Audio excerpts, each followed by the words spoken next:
السلام علیکم جی، بڑا حساس ایشو ہے، یہاں پر ایک کنٹروورسی کریٹ کرنے کی کوشش کی جا رہی ہے، خاص طور پر جو زائرین ہیں جو ایران، عراق اور شام جاتے تھے اور آپ یہ کہہ لیں کہ بائی روڈ جاتے تھے، ان پر پابندی لگا دی گئی ہے۔ اب وہ زیارتوں پر بھی جائیں گے تو جو ہے وہ فضائی سفر کریں گے۔ یہ معاملہ ہے کیا، اس پر روشنی ڈالیں گے، چونکہ یہ کنٹروورسی اور پھر ایران، پاکستان اور اس طرح کی کنفیوژن پھیلا کر سازشی عناصر جو ہیں وہ اپنا مقصد حاصل کرنا چاہتے ہیں۔ اس کے علاوہ الجزیرہ نے ایک خبر دی ہے، بہت ہی چونکا دینے والی خبر ہے، وہ یہ ہے کہ موساد نے اپنے فنڈز میں اضافہ کر دیا ہے، اور جو بی ایل اے ہے، فتنہ الہندوستان ہے، اور اس طرح کے جو چیپٹرز ہیں ان کو فنڈ کیا جائے گا۔ اور اس کے پیچھے جو کہانی ہے وہ کہانی یہ ہے کہ اسرائیل بلوچستان اور ایران میں اپنا اثر و رسوخ بڑھانے کے لیے یہ سب کچھ کرنا چاہتا ہے، اور فنڈز بھی جاری کیے گئے ہیں۔ اس پر قاسم بہت سینئر صحافی ہیں، ان کے پاس کوئی اندرونی کہانی ہے۔ پہلے میں آپ کو تھوڑا سا بتا دوں کہ جو پاکستان کے وفاقی وزیر داخلہ ہیں محسن نقوی، وہ ایران کے دورے پر بھی گئے تھے، اور اس کے بعد یہ پیش رفت ہوئی ہے۔ کچھ لوگ اب یہ کہہ رہے ہیں جی کہ اس میں ایران کی ایما شامل نہیں ہے۔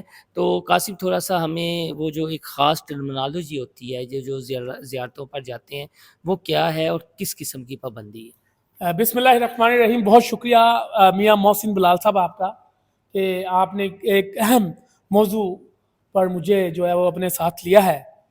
تو سب سے پہلے میں یہاں پر کچھ باتیں، جس طرح کہ آپ نے بتایا کہ یہ ہے کیا، بیسیکلی حضرت امام حسین علیہ السلام سید الشہداء ان کا چہلم ہے، اور بڑی تعداد میں یہاں پورے پاکستان سے لاکھوں لوگ، کوئی نظریہ ہوائی جہاز سفر کرتا ہے، جس کے پاس پیسے ہیں وہ ہوائی جہاز میں چلا جاتا ہے، اور جن کے پاس محدود رقم ہے اور ان کی خواہش ہے کہ وہ سید الشہداء کے چلم پر وہاں اربعین کرنے کے لیے جائے کربلا، اور ظاہری بات ہے کہ کربلا جانے کے لیے کیا مطلب سمجھا دیں تھوڑی۔ اربعین دیکھیں، یہ منسوب ہے حضرت امام حسین علیہ السلام کی شہادت کے ساتھ، اور یہ 40 ایام ہوتے ہیں جو کہ کربلا میں جا کر پرسہ پیش کیا جاتا ہے ان ایام میں، 40 کے ایام میں، تو اس کو اس لیے 40 کہا جاتا ہے، عربی کا یہ لفظ ہے۔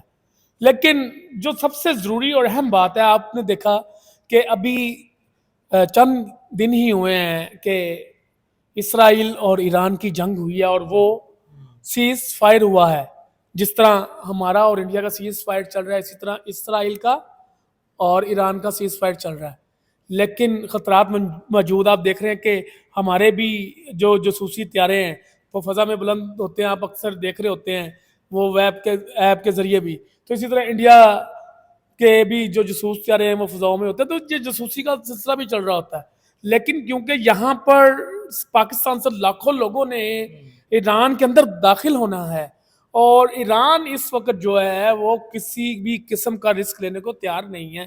وفاقی وزیر داخلہ بھی وہاں گئے ہیں، تو وہ بھی بہتر اس میں سٹیٹمنٹ آپ کے نظروں میں یہ آ جائے گی۔ لیکن کچھ وہ باتیں بنانے والے تو یہ تھا نا جی کہ دیکھیں پاکستان بیسیکلی یہ ہماری سائٹ پہ کچھ نہیں ہے، ہماری سائٹ سے ٹوٹل تمام معاملات کلیئر ہیں، ٹھیک ہے۔ پاکستان کی فوج پر آپ یقین رکھیں کہ اگر آپ نے پاکستان میں سفر کرنا ہے تو آپ یہ سمجھیں کہ آپ کو کوئی ٹارگٹ کر دے گا، کسی قافلے کو یا کانوائے کو جو کوئٹہ سے جا رہا ہے تافتان بارڈر کی طرف، تو مجھے نہیں لگتا، کیونکہ فوج نے بہت حد تک کنٹرول کر لیا ہوا ہے بلوچستان میں۔ یہ اکا دکا پہاڑوں میں جو چھپے ہوئے لوگ ہیں وہ اب بزدلانہ کارروائیاں تو اس سے بڑے پیمانے پہ نہیں جا کے کر سکتے، کیونکہ فوج کو پتا کہ یہاں پہ لاکھوں لوگوں نے جانا ہے۔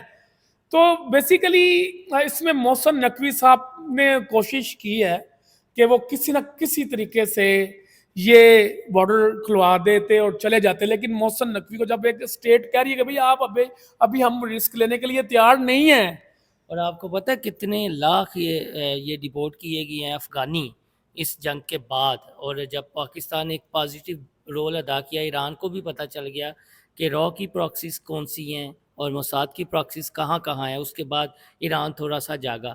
تو اب یہ بتائیں کہ جو ہمارے یہاں پر ہو جاتے ہیں نا، کچھ جذباتی بھی ہو جاتے ہیں جی کہ پاکستان نے شاید پتہ نہیں ایران کے لیے، عراق کے لیے کیا کر دیا ہے، یہ پابندیاں لگا دی ہیں، تو اس میں تو وہ حکومتیں آن بورڈ ہیں نا۔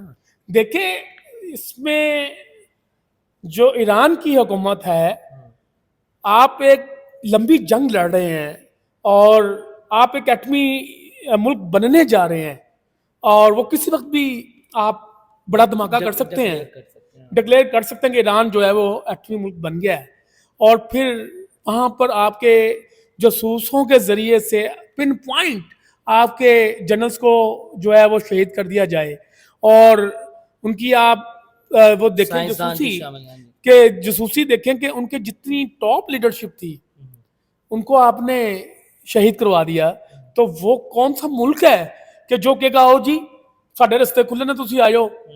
ہماری زیارت اپنی جگہ ہے, ایک ملک کی پرابلم اپنی جگہ ہے. محسن نقوی صاحب بھی یہاں پہ کچھ نہیں کر سکتے. محسن نقوی صاحب کے یہ بڑے اوپر کی باتیں ہیں. تو انٹرنیشنلی ایران جو ہے وہ اس وقت سٹینڈ لے کر بیٹھا ہے اسرائیل کے خلاف, امریکہ کے خلاف. اور وہ جو الجزیرہ کی رپورٹ آئی ہے, دیکھیں الجزیرہ کی رپورٹ جو آئی ہے وہ 100% درست آئی ہے. آپ نے کیا ایران میں جاسوسوں کے معاملات نہیں دیکھے؟ آپ نے وہاں پر ظاہری بات ہے اگر ان کی جاسوسی نہ ہوتی, جو جنرل شہید ہوئے, ان کے سائنسدان شہید ہوئے وہاں, تو وہ ان جاسوسوں کی کارروائیوں کی وجہ سے ہی ہوئے ہیں نا. یہ جو آپ کی شیعہ کمیونٹی ہے, ٹھیک ہے, انہیں کیا ایڈوائز کریں گے کہ ادھر ادھر کی باتوں پر ذرا کان نہ دھرے, کیونکہ پھر جذباتی ہو جاتا ہے. دیکھیں اس میں بہت سی جو مذہبی جماعتیں ہیں وہ اپنی اپنی سیاست جو ہے وہ چمکا رہی ہیں, لیکن یہاں پہ آپ نے دیکھا کہ ایران کی طرف سے سٹیٹمنٹ نہیں ہے ابھی کوئی.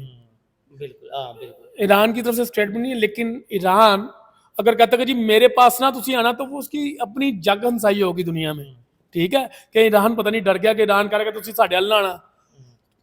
دیکھیں نا محسن صاحب, اس وقت معاملہ بڑا سادہ سا ہے کہ ایک ملک حالت جنگ میں ہے اور لاکھوں لوگوں نے وہاں سے گزرنا ہے, کربلا جانا ہے ایران سے.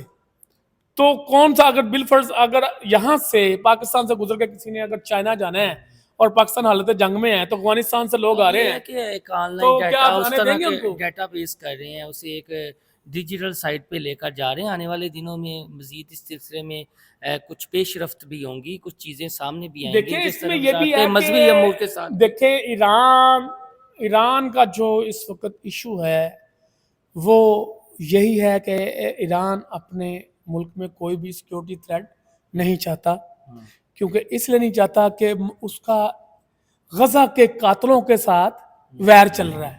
ٹھیک ہے, اب جب غزہ کے قاتلوں کے ساتھ اس کا ویر چل رہا ہے تو وہ کوئی بھی رسک لینے کو تیار نہیں ہے, اور یہ آنے والے وقت میں یہ بات کلیئر ہو جائے گی. بہت شکریہ قاسم, ہمارے ساتھ موجود ہے. انتہائی اہم ایشو ہے. اس حوالے سے تھوڑی سی پراکسیز وغیرہ بھی ایکٹیو ہو جاتی ہیں, لیکن ہم نے کہا کہ جو اصل بات ہے وہ آپ تک رکھی جائے. جب یہ خبر سامنے آئی تھی کہ آپ کے بائی روڈ ہو اس طرح کی پابندیاں لگ گئیں, لیکن فضائی سفر آپ کر سکیں گے زیارتوں کے لیے, تو ایک بہت بڑا پراپوگنڈا کیا گیا. اور یہ پراپوگنڈا کیا گیا ان چیپٹرز کی جانب سے جس کی جانب اشارہ کیا الجزیرہ نے, ایک معتبر ادارہ ہے, کہ کس طرح موساد فنڈ کرنا چاہ رہی ہے ان فتنوں کو, ان فسادیوں کو, ان انتشاریوں کو, اور اپنا اثر و رسوخ اسرائیل کے حق میں وہ بڑھانا چاہتے ہیں. خاص طور پر بلوچستان کے کچھ چیپٹر ایسا ہے, اور پھر ایران کے تناظر میں, اور جو افغانستان کے حوالے سے انہوں نے لاکھوں افغانی ڈیپورٹ کیے ہیں, تو وہ سب کے سامنے ہیں. تو ہاں ادھر ادھر کی خبروں پر دھیان نہ دیا کریں, پہلے فیکٹ چیک ضرور کر لیا کریں کہ وہ پاکستان نے یہ کر دیا یا ایران نے یہ کر دیا. یہ وہ پراکسیز ہیں جن پر اربوں ڈالر انویسٹ کیے جا رہے ہیں, اربوں ڈالر انویسٹ کیے جا رہے ہیں. اور الجزیرہ کی رپورٹ میں بھی اس بارے میں انکشاف ہوا ہے. تو یہ کنفیوژن ان کی جانب سے ہی پھیلائی گئی تھی, تاکہ پاکستان اور ایران کے درمیان اللہ نہ کرے پھر کوئی اس طرح کا تھوڑا سا مسٹرسٹ پیدا ہو. اور را جو ہے اور جی ڈوول جو ہے اس کی جو ڈاکٹران ہے وہ تو یہ چاہے گی کہ ان کو لڑائیں اور آپس میں یہ مسئلے کی بنیادوں پر اس طرح کے معاملات پر لڑتے جھگڑتے رہیں. لیکن اللہ کا شکر ہے پاکستانی جو ریاست ہے وہ بھی ذمہ داری کا مظاہرہ کر رہے, ایران کی ریاست بھی ذمہ داری کا مظاہرہ کر رہی ہے, اور جو زائرین ہیں انہیں بھی ذمہ داری کا مظاہرہ کرنا چاہیے. اللہ حافظ.